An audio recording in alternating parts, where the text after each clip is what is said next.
Hey everybody, Mountain Grandma here. Today I'm going to be sharing with you my version of Reuben soup. So calling all Reuben sandwich and corned beef lovers, this soup is for you.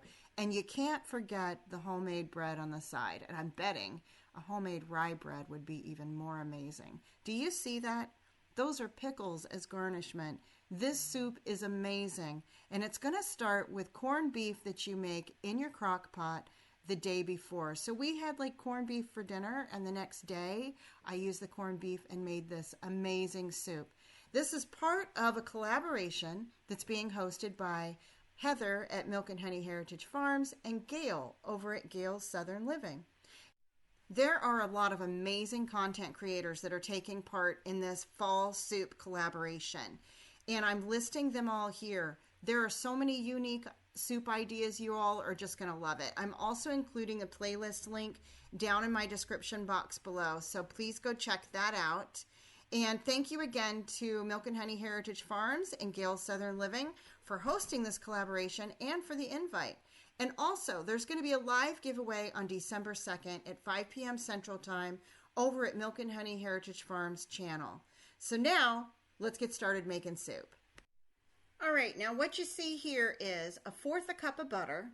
I've got about 2 stalks of celery, 1 small onion, and I'm going to heat this up until the onion and the celery both get a little soft. I've also added in 1/2 teaspoon of carraway seeds, and that's a really important ingredient here. It really impacts the flavor. You're going to cook those until they're soft and then add in 3½ cups of cabbage. And then you're going to keep cooking that 3½ cups of cabbage, and also about 3 or 4 red potatoes all chopped up. Cook those for a little bit until the cabbage gets softer, and then add in your almost 1/4 cup of flour. It's probably about 3½ tablespoons of flour. And then you see me stirring that around because I want to get the flour cooked too, right? That's going to be one of the things that helps the soup to be a little bit thicker when it's done. And cook that a while. You'll need to stir it fairly frequently. And then when the cabbage and the potatoes are softer, you're going to add in about 4 cups of chicken broth, or almost like your 32-ounce container. That's what you're looking for, that whole thing. I actually used chicken broth out of a container because I didn't take any out of the freezer in time. And the seasonings that you want to include are 2 teaspoons of dry mustard powder, 1/2 teaspoon of salt, 1/4 teaspoon of dill, 1/2 teaspoon of garlic powder, and 1/4 teaspoon of pepper. Again, make sure you use these seasonings. If you want to default to use a different seasoning, it's going to change the whole flavor of the soup. So that's important as well. You're going to then let that boil for a while because you want your potatoes to be almost completely soft. And then you add in your 1 cup of heavy cream, and you let that warm up, and then you add in also about 4 cups of chopped corned beef and 1 cup of sauerkraut. Now that sauerkraut came out of a can, and I made sure that I drained the liquid off of it.